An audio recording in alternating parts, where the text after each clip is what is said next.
If this song don't get you up and out in the garage, maybe you need to check your pulse.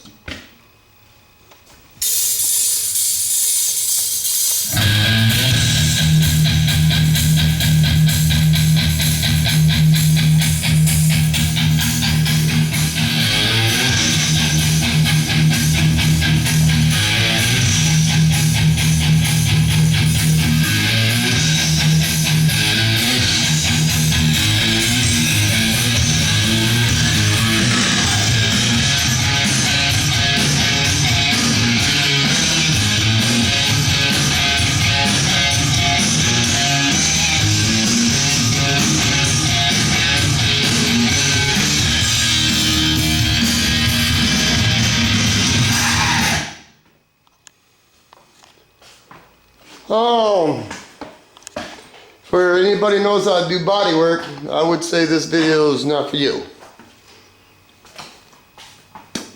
Everybody's at different stages of their life on how to do body work. I still get emails, and because people have helped me out, I feel, you know, I can do what I gotta do. I used to dislike videos when someone would show me what they're doing and they would skip a step, not on purpose, but they would do it without thinking because it's habit for them. And a guy that's starting out, we've all started out doing body work. Anyway, enough said. This is what I do. Once you hit metal, it's time to stop. It was time to stop a long time ago. Metal don't sand. This is what I do. For some reason, where are we at? I got some more pinholes. For some reason, I'm getting my share of pinholes today. I don't know why. I'm using adequate Bondo. I just don't understand it. Maybe somebody can explain that to me. Maybe because it's cold in here. It's 56 degrees. The metal is extremely cold. I'm not stirring it. I mix Bondo where you're supposed to. Got a lot of pinholes. And I've used this product before and I didn't have this many pinholes. I don't know. Anyway, it gets to a point that you start getting pinholes, and I've already filled the pinholes. Let me turn some light on, maybe you can see what I'm saying. There we go. You could, really? There we go. Patience. Anyway, trust me, I filled some pinholes. See how it's got that paint color? And a lot of times I'll spend time trying to see if that's a pinhole or not. So what I'll do this time is I will use blue hardener to know where I've been. Now I learned this on YouTube. Especially in the wintertime, I will, if it's in the summer, I will blow all the Bondo dust off because it's going to blow out the window. In the winter I use a wetback. I try to contain it. And I use this in the winter to dust my Bondo off instead of blowing it because it's just going to flow in the air. Like I said, I learned this on YouTube. Take a wire brush and I go over my material to see if it reveals any pinholes.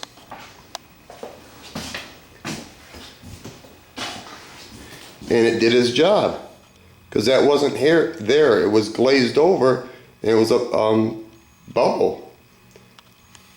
And when I'm using sandpaper, I try to get every use out of it as I can. What I do is, if I can find it, I will take a nylon brush. I think it's nylon, it's not metal. And after I sand it for a while, I'll do like this to get the Bondo or the material out, so the material lasts longer. Or you can blow it, but like I said, I don't do it in the wintertime. I don't use, my preference is I don't use a metal brush because I don't want to, how do I say it, disturb or destroy the grit that's on here.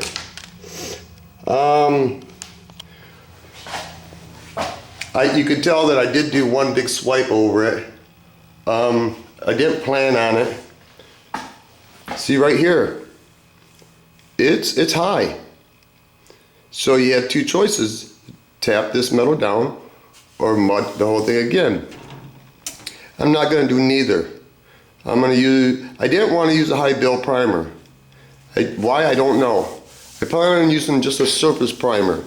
A surface primer is not very big high build. And the reason I want to use that because I got to prime the rest of it. And I want to get this done. I'm not in a hurry, but you know, I want to work on my chop. And this is tending to drag out for a while. Longer than I wanted it to. How do I say it? When I was talking about the DAs, I rough in with that. I was taught on YouTube that if you can't master a power tool, body work is going to get really old real quick for you. So I didn't give you enough information yesterday. I rough it in with that. But there is no substitute for blocking. There just isn't. For me, my opinion.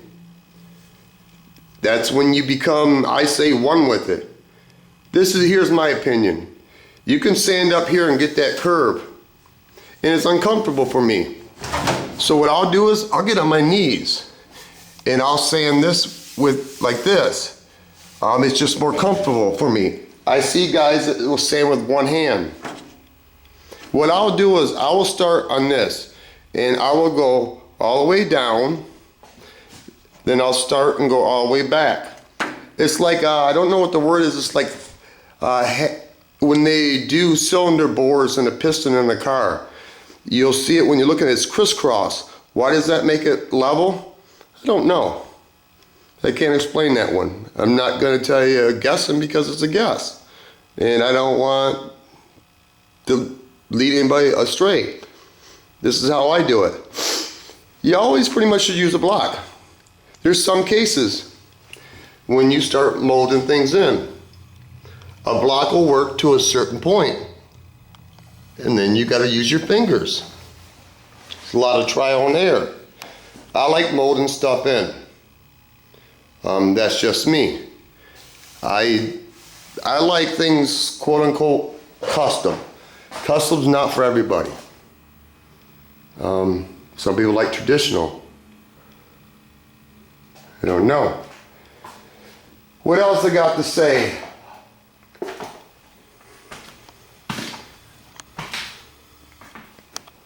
See how many minutes it's been. I'm lost for thoughts. It's been 8 minutes. I didn't really think it was going to take that long to do. You have to put each project in perspective. Like I said, I want it to look nice, but it's not going to be laser straight. Why? Because I'm not willing to put the time into it. The cars that you see at the show, that are real show cars, there was a lot of time and a lot of love put into it. And the reason I say love is because when they were fucking tired of sanding, you know what they did? They went back and sanded it again.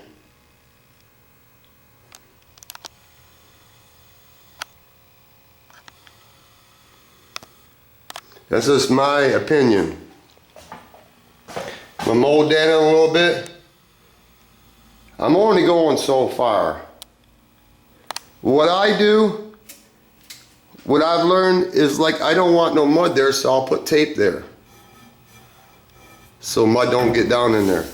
And when I do the pinholes, I don't know why it's so blurry, but maybe I got dust all over my hands, so it'd probably be worse. When I fill them pinholes, what I would do is I would take a small block and smaller than this. I will ride that where they put the material in, And they say with the glaze you can go from 80, you can use 80 grit or 180. My opinion, I wouldn't, after you got this pretty much smooth in 180, I wouldn't, when you put glaze in, I wouldn't go back to 80 grit. I've done it and fucked shit up. And it just creates more work. What I do is I'll ride that. What I mean is I will work that area and try not to get the block to teeter until I get it to a point that's really close, and then I'll go back and block the whole thing. It's hard to, when you do body work, for me, when to go to the next stage. And the best thing I can tell you, hands-on experience. Because when you screw up, like I have had many times, and you create worse scratches than you had, if I go up here with 36 or 80, she's gonna gouge heavy. I've done it. And once you do it once or twice or 15,000 times, you'll learn. Because you have a lot of time to be thinking about it while you're sanding it back down. Oh, I wanted to show everybody 2012 Thumbs Down Award. YouTube had the video awards, and I was the runner-up. Kind of irritates me because I ain't in first place. But you can't always get what you want, but I am proud of that. You know, thumbs down guy can get to everybody, and I'm not going to give him a lot of time in my video. Try to give you little words of wisdom. I'll be back. Everybody knows. You watch enough videos of mine? Tell me she was a dick a lot of times. I know that. Should have realized a long time ago.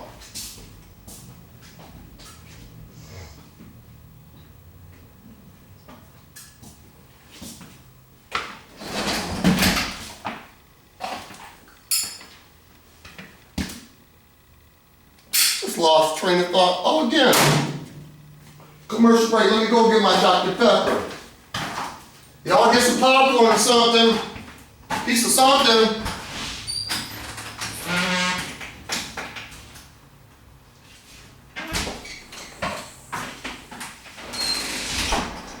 Yeah, I can be a dick. And when I'm a dick and I realize I'm a dick, I'll say I'm a dick and I'll apologize. But if I don't see what I did wrong, I ain't apologizing. Maybe it's a little bit too dark over here, huh? Oh no, does it really matter? It's kind of like this with me and my wife. We fight. Who doesn't? You know, who doesn't? Maybe some people's marriage is better. This is what I've learned. You got two people that are fighting. It's just getting loud and everybody wants to make their point because everybody wants to win, I guess. Guess everybody wants to be heard. I'm trying. I ain't trying to win the battle. I'm trying to win the war. And you know what though I get? I'm not even trying to win the war. I'm just trying to be happy. Point being, you got two people that are fighting. First thing is somebody's got to stop the fight, otherwise it just gets out of control. Feelings will be hurt and stuff like that. Then it comes a time later that one of the two people, usually between me and my wife, maybe I'm the one that always goes try to make up. If I feel I'm wrong, I'll try to make up, yeah. But you gotta let some time go in between. But if I try to talk to her, and she doesn't want to talk about it, I need to just stop then. Because I guess it ain't the time. Things don't get resolved unless they're talked out. I like to talk stuff out because I don't want the problem to reoccur. I like to solve it and go. My wife, not so much. I've learned to adapt because she is her and I'm me. And I got tired of the arguing, the fighting. Not that happens all the time. So I adapted. Did I bow down? I guess somebody could say that. I don't know. I guess it was important to me to not be stressed anymore, not to argue. Just let it go. Point is, I'm only going to make an effort so many times with my wife about a given subject, and she won't respond back. Nothing gets resolved if there's only one person talking. Court adjourned. I have a few other things to say, but I think it's best to lay that sleeping dog lay down.